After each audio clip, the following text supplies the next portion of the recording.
Hey guys, how's it going? It's Etanios here. Welcome to episode number 10 of this NHL 22 Detroit Red Wings Fantasy Draft Franchise Mode here in Motor City on my channel. If you guys have missed episodes up to this point, head up into the top corner. If you do enjoy this one, show your support down below by dropping a like, subscribing, and hitting notifications to never miss when I upload. And of course, leave comments to possibly get featured and interact with me. So today we get into the 2026 NHL Entry Draft, and I think we have kind of picked out our move for who we want to go for here. I really would like to go after Murray Pietrangelo, 6'2" left wing sniper. If he's got beauty backhand or anything like that, I mean, magic hands, goal scoring, skating are all going to be huge assets to his play, especially being 6'2". And I think he's the guy we want to trade this $16 million Austin Matthews contract for. Apart from that, we've got a couple other players pinned in this draft, but I'm still doing quite a bit of scouting, so that is going to affect how things go here. But I would like to try and get our hands on Duke Yandel as well, another good-looking defenseman. And really, the team is in a great spot here. We really look like we can actually, contend consistently for years to come, especially after the most recent offseason playoff run and Stanley Cup that we just had. Looking at how the team performed, we had two guys that were well over a point per game in Matthews and Bedard. Johnson didn't get a ton of playtime, but was still phenomenal. Raymond was okay. Seider absolutely blew me away with his play, and of course, Sanderson and Seider both blew me away with their play. Kiviaru had 13 points, but he has shot up. He is a top 2 defenseman now, without question. We've got a lot of good players, though, as well. So we are going to have to start kind of pawning certain players off here for future assets, which is going to be difficult, but I think we can manage it. And that is going to be kind of the focus here now as far as trade making goes with this team. So without too much further ado, let's get to this draft. I think we've got some decent players pinned out, and it should be a good one. All right, and for the lottery this year, we are going to land the 4th overall pick. We are going to see Edmonton land the number 1 pick, and I was hoping that we might just be able to win the lottery, but that didn't happen, so we will likely be trading that Calgary pick to Edmonton, along with probably Austin Matthews. So there you have it for the lottery. Obviously, we want to go for Murray Pietrangelo, but if we give Edmonton Austin Matthews, they're still going to get better just through that. And as far as retiring players go this year, we're going to see some really old names here in Kopitar. Marlowe is still playing. He's 46 and hadn't retired yet. Brad Marchand, 88 rated at 38, retires. That's a bit of a strange one, but okay. I guess we'll have to take that. Get no compensation for Marchand whatsoever, but that's okay. He won a cup, so I don't think we can really complain about that. Obviously, he's not complaining. So for goalies this year, Holtby, Elliott Bishop, pretty decent names actually. Even guys like Jonas Enroth with a JH. Jonas. Such a strange name, but that's okay. And yeah, that is your retiree class this year.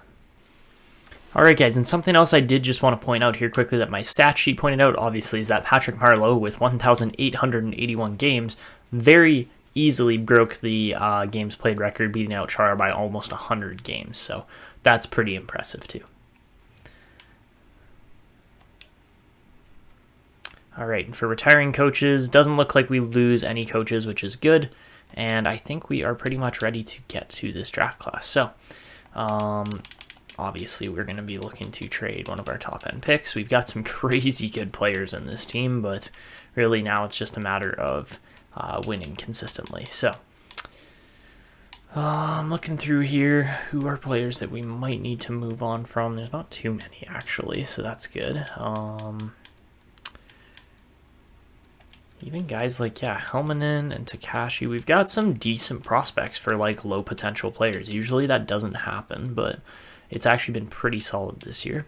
Another guy we could look to trade is Pyotr Kochetkov, just because I really do want to start pushing the envelope for Cossa to become our starting goalie. I think that would make a huge difference, so let's try to do that. And yeah, we're going to be making a bit of a big splash here. Trying to trade for the number 1 pick. And all right, without further ado, let's get to this. Obviously, we are right now picking at 4, but I would love to select Murray Pietrangelo. That would make a huge difference for me. So Can we go Austin Matthews 1-for-1? No, we can't. All right. What about...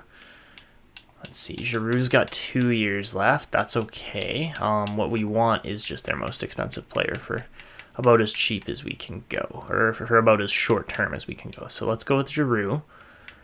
Is that enough straight up? It shouldn't be, but it might be. And it is. Okay, perfect. So now we have pick 1 and pick 4, which is just unfair. But you know what? I'm okay with holding on to pick number 4. That's actually sweet. That's a sweet trade. Just straight up 1-for-1 pretty much. Well, we picked up Giroux, but wow. Dang it, now I feel kind of bad. I didn't want to screw the Oilers out of a pick like that. They still kind of need a top prospect, but hold on. Okay, let's call a timeout. I feel bad about that now because I didn't actually want to screw the Oilers out of a pick there, but that happened. So, yeah, yikes. That did not actually go according to plan for what I was expecting. So,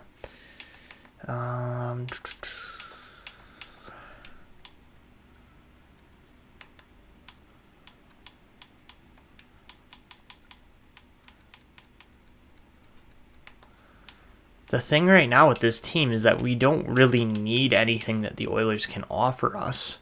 Not any further than what they already kind of gave us. So, they took Nielsen really high as a goalie. But,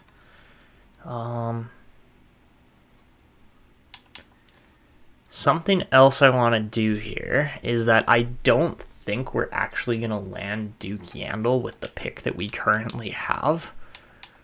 Like, we've got pick 40. And I don't think we're actually going to land it with that. Plus, there are some other picks in here that I'm like, yeah, whatever, we don't need. Being pick 160, pick 96, and yeah, even like pick 40. If we could trade those off, I would be okay with that.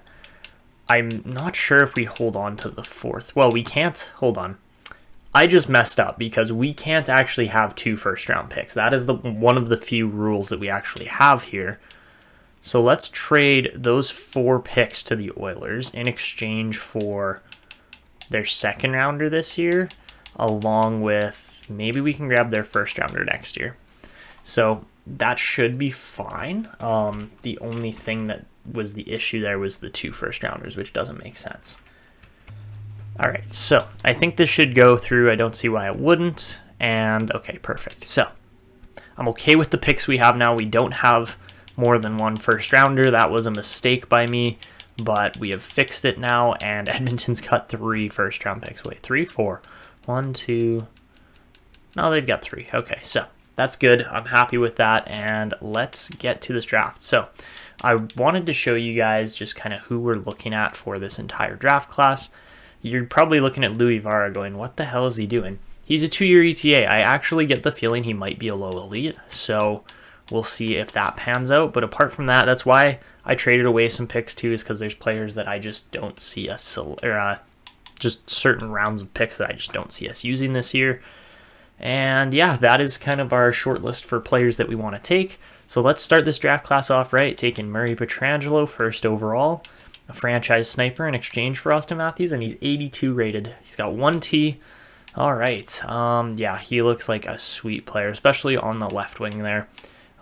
He's going to be awesome. So we can probably interchange him with Lucas Raymond, putting his left-handed shot on the inside for that 1T, and I think that would make a big difference. So apart from that, Edmonton still gets Jimmy McElroy there with the 4th overall pick, which I am totally okay with.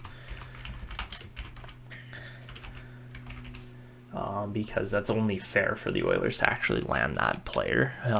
But apart from that, Likens is good. Holy Lindgren. Per Lindgren goes 9th overall, and like, what? Oh my god. Lindgren was a steal for the Predators. Wow. Okay, so keep an eye on him. His senses are a little average for a top-end elite defenseman like that, but apart from that, he looks really good. Along with that, let's see. Edmonton took Cody Percy as well, but that wasn't one of our picks, which is okay. And all right, interesting first round. Doesn't look like Duke Yandel got picked yet, which is good. because he's the only player I'm really interested in here in the second round, so we'll take him. And he is a 63 rated low elite, pretty much exactly what we scouted there, apart from maybe elite edges, but yeah, he looks really good too. So over to pick 64, we get a 3rd and a 6th offered for that. I think I'm going to pass up on that. Fear was okay, but really for a second round, not looking overly promising here to start. Yeah, wow, okay. This second round was pretty average. Alvin Summers was actually okay. Same with Hämäläinen. But yeah, I'd rather take Yandel with all the X factors loaded on there already. So up next with our second rounder, our second rounder, I'm going to go with not Whitman. We're going to go with Chris Chen. He didn't play, but he's looking like an elite goalie, and he is indeed an elite goalie. All right, 53 rated, medium elite. Not bad for end of the second rounder. All right, so up next, we're going over to pick 72. It's a mid-third rounder. Lubomir Obsut was decent. And apart from that, well, this is the second round. We just looked at this. All right, nothing too crazy in there. But yeah, for pick 72, we're going to be going with, I think we're going to go with Louis Vara here. Despite some other guys being good-looking low top 6 prospects. Yeah, I'm feeling Louis Vara. Reason being is because I'm almost certain he's actually going to be a low elite with a 2-year ETA. And let's see how he turns out. And yes, he is indeed a low elite, 67 rated power forward at just 19 years old. He looks really good, and we'll probably give him one more year in the SHL. But you know what? He could very easily come over and play for Grand Rapid for this upcoming year too. So keep an eye on Tuukka Louis Vara. So after that, Lachance looks like a decent goalie for Montreal. Apart from that, wow, pretty weak 4th round to start here. I'm kind of glad we traded out of that. So take Louis Vara, and then after that, not much else really going on here. Yeah, wow, okay. Pretty weak 3rd round. That's kind of what I was getting from the scouted reports, but I wasn't certain. So when I traded away those picks, it was a bit of a gamble. But at 128 now, we're going to go with Aaron Zeeler.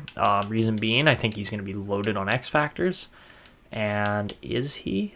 Well, first off, he is a medium elite. Nice. Oh, he's 60 rated, and he's got a ton of X factors. Beautiful. All right.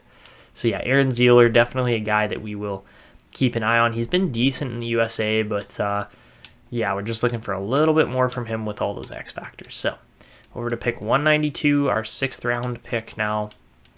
And who are we going with here?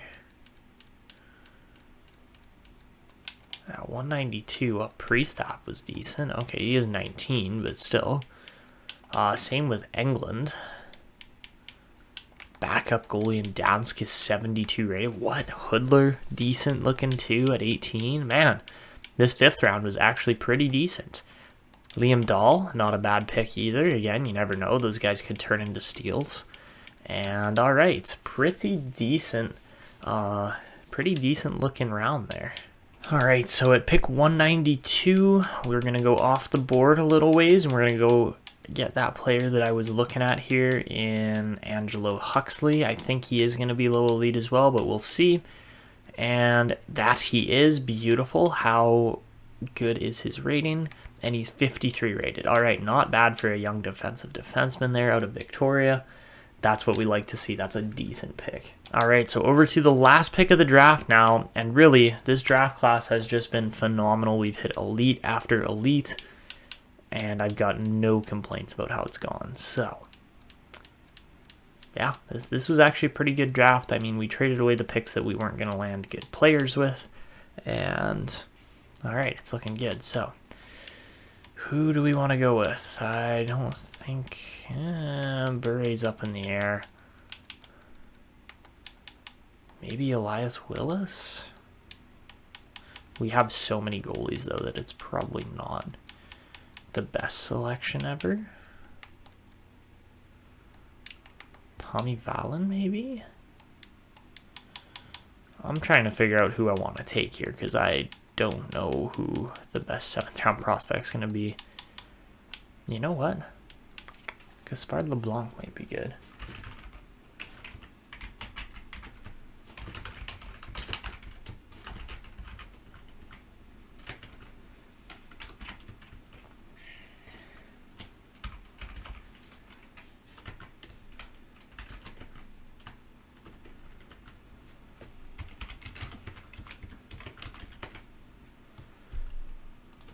All right, so let's take LeBlanc for our last pick, and he is a low top 9 playmaker. Okay, not terrible, but not the best way to end the draft. I mean, I'm okay with it.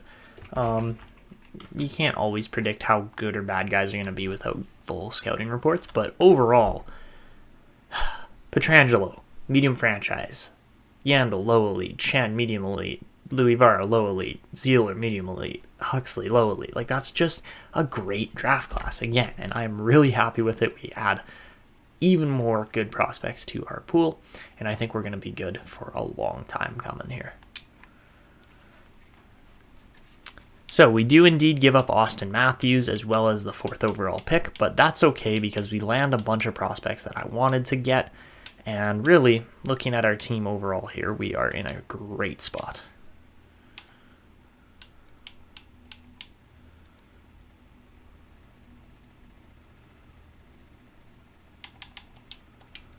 Not only that, but we also have a massive coaching budget right now, which could help down the line if we have any issues. So, alrighty, easy peasy on the scout re-signing. And this year for RFAs, we've got a couple guys we need to sign, but you know, we just cleared up a ton of cap space there with that most recent move. And really, yeah, this team's looking just fine. So, Dylan Guenther going to be a name coming up here that we need to move. We probably still need to move Kachetkov coming up here because this is going to be the last year he holds any decent value. Apart from that, Backer is an other goalie. He's barely going to get play time, so what we're going to do is we're going to sign Vivalainen and we're going to sign Austin. Austin? Is that his name? Aaron Zieler. 2 contracts there. Apart from that, we do have some other defensemen here that are going to be not the cheapest deals ever, but also really not that expensive. All right, guys, so just looking at all of our expiring players this year, and it looks like we are going to be walking at least a couple guys. One of those guys very likely is going to be Michael Rasmussen, unless he wants to sign like a 1-year deal. Boone Jenner at 33, I'm okay walking. Same with Kyle Capobianco, but like some of these depth players want to stay in the AHL, which is always a good thing. That's never going to hurt. And apart from that, Hamalainen and Yzerman both need entry-level deals, so that'll work out just fine. So let's start off with Dylan Guenther here. He wants 4.975, which would be a $4.23 million contract roughly, so 4.25. For 4 years, that's actually a really good deal.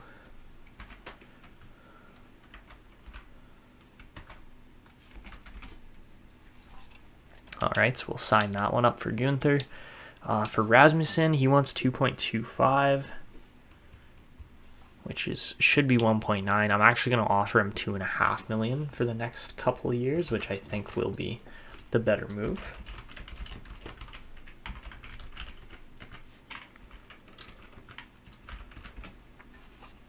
All right, so let's offer that to Rasmussen. Jenner, we're going to release, which is okay. Capobianco, we're going to release too. Robertson wants $2 million, so we're going to do $1.7 million for the next 3 years. Again, a really good deal there.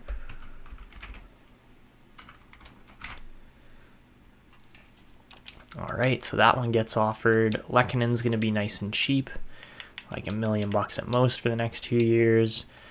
We have a lot of defensemen coming up into the system, so I do think this is a year where maybe we do walk Michael Matheson. I think he's done. Same thing with Bjugstad and probably Archibald too, even though they're good players in the AHL. I'm okay with just saying, okay, your time's done. We'll let you go. So yeah, it's just the age thing. These guys are going to start to really decline fast now. So Shai Buium will sign up for nice and cheap there. Same with Anders Bjork. Same with Eric Hoffman, who just never really seemed to get his footing down in the AHL, which is too bad because I thought he was actually going to be a pretty decent player, but, you know, for a early second rounder, he just never really turned out, unfortunately. All right, so apart from that, we got our goalie extension signed. We've got some extra cap space now, so not just extra cap space, we've got a lot of cap space. So with that in mind, maybe we just wait to sign extensions. That might be the best move, but obviously we still have to sign Murray Pietrangelo up to an ELC, which he's going to be phenomenal. Is he also number 98? He is, so we'll have to give him, maybe we'll give him number 89 or something like that instead. So Pietrangelo, I think, yeah, Terry Webster is ready for the AHL. No doubt in my mind about that, especially after a 82-point season. Yeah, he's looking really good. Apart from that, Caden O'Neill, will let him stay for one more year. I think that's fine. Tuukka Luivara needs a brand new contract or an ELC, so we'll sign him up. And then after that, Del Zotto's, yeah, he's in the WHL. He made some significant progress as well. How about Ekholm? Nicholas Ekholm didn't really grow all that much, unfortunately. So with that in mind, how about Lannon?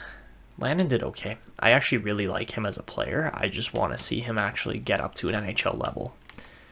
LeBlanc was 55 rated. I missed that rating, but that's okay. And all right, apart from that, Huxley, Hagos, a lot of these guys we are just going to let sit and develop for a little while longer. But at the same time, you know, looking at guys like Popov and Ekholm, they don't really stand out to me too much as like superstar players eventually. They're going to be maybe depth system pieces at best, whereas an 18-year-old like Duke Yandel, we can't guarantee that he gets good playtime and growth unless he's in our system. So I think that's going to be the move, is actually sign Yandel over a bunch of these other players for a roster spot. And I am okay with that because then we can control his development a little better. And I think it'll help in the long run with his growth. So we'll do that.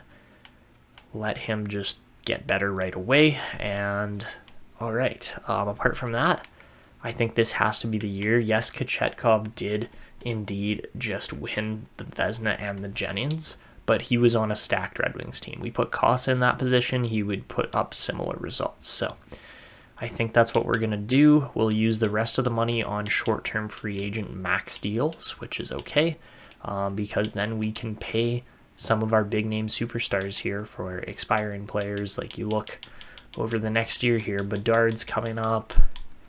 Who else? Perreault, Bork. Obviously, we won't pay Giroux that much, but like Knies, Bordeleau, there are some big names coming up here that we do need to sign. And Cossa's in that ranking too. So if he has a really good year coming up, we're going to have to pay him. So, all right, let's advance a couple days. Hopefully get everybody re-signed here. We get Pakarainen, which is good. We get Kostinen. Robertson doesn't extend. Neither does Guenther. Okay, we do get Rasmussen, Buium, Pietrangelo, Yandel, Bjork, Lehkonen, Vivalainen, Hoffman, Yzerman, Hämäläinen, Webster, Zieler, Luivara, and so we literally just didn't get our top two guys there, which is okay. We can just, again, offer them more money. It's not really a big issue here, but I guess we'll just offer the straight up 4.975. It's pretty much $5 million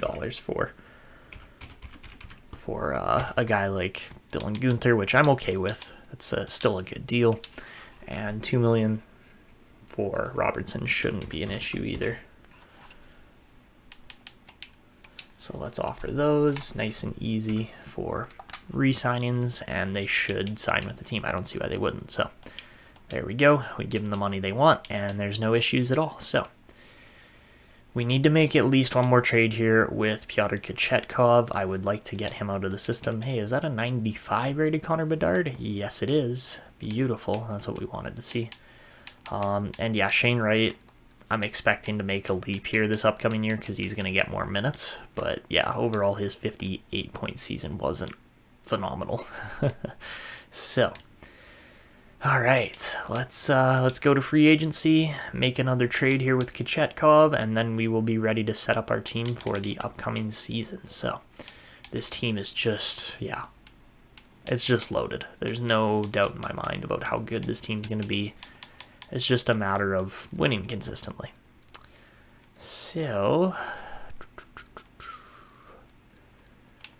Bork's up to an 84. Like, that's insane. I really, really like how this team is turning out and developing.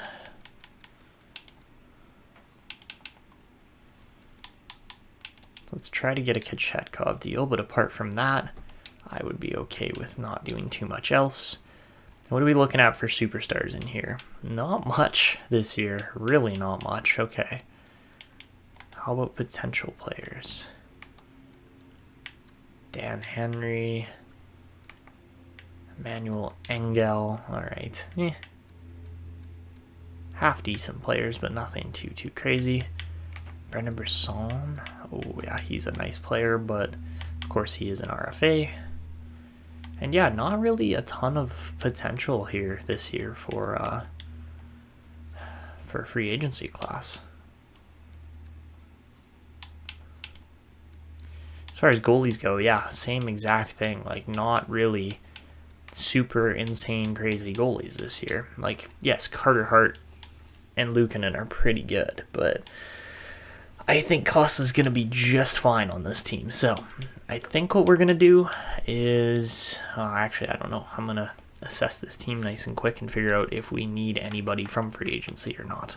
All right. So, honestly, I think we're pretty stacked, pretty loaded with the team we've got this year.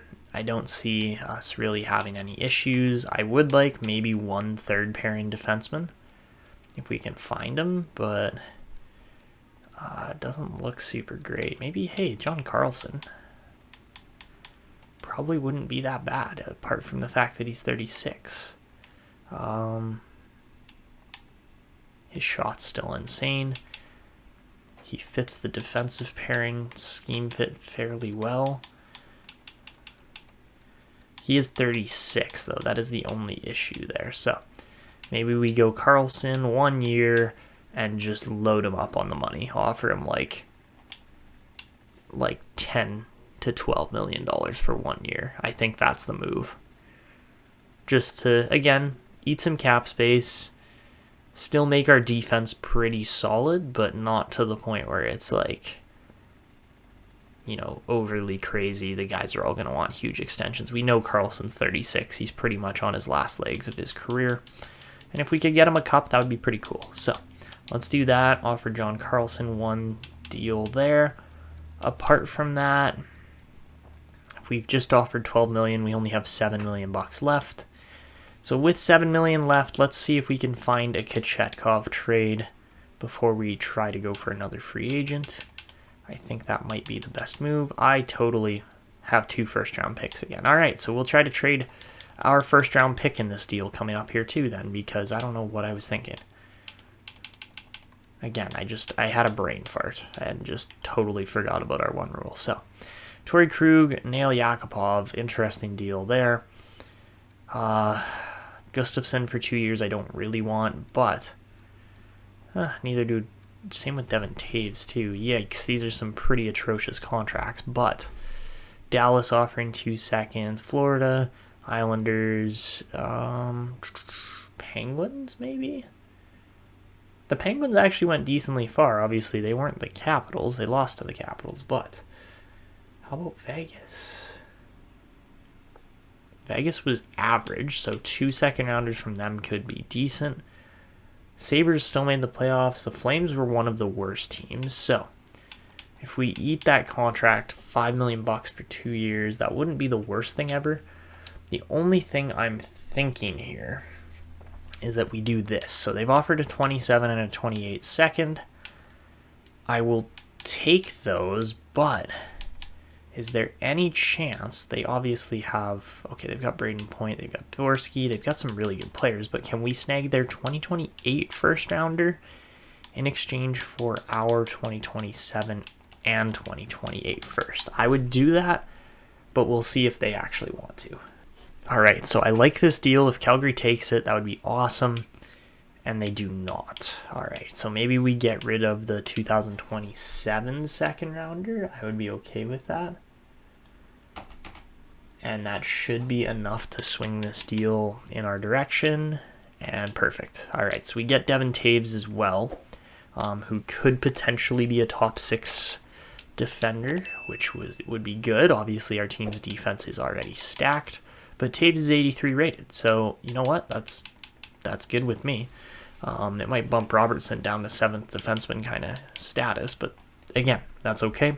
I like where the team's at. We are going with a weaker goaltending group this year, but again, I'm okay with that. So, all right, and we do indeed get John Carlson for a ridiculously large amount of money.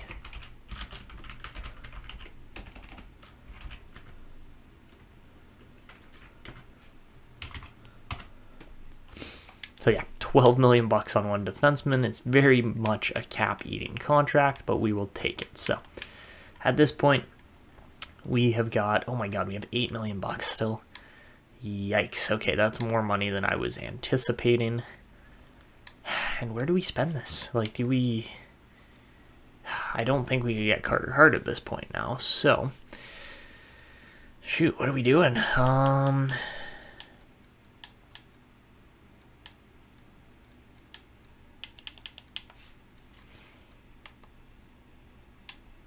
Go for an Alex Ovechkin for 1 year? You know what? You know what? Let's do it. I'm okay with that. Sign 2 Capitals, ex-Capital legends who have won a cup in their career, but you know what? Just, yeah, screw it. Let's do it. All right, so we'll do this. Why not? Make it a little more entertaining. Add another really decent player, and who knows? Maybe Ovechkin will lead the team in goals or something. All right, so as we sim to the next season now, we don't sign Ovechkin? Hold on. Is the roster really that full? Oh man, it is. Well, shoot. Okay, well, we can go without Ovechkin. It's not the end of the world. It just kind of sucks that we don't have a spot for him, because that would have been awesome. But, you know, that is what it is. Ouch. You know, Bedard's actually not that bad a price for how good he's been already. 11.575. If we bump that up to 8 years at 12.75, I think if we even just offer him 12 million for the next 8 years, that would be perfect. So let's do that. Offer him that extension.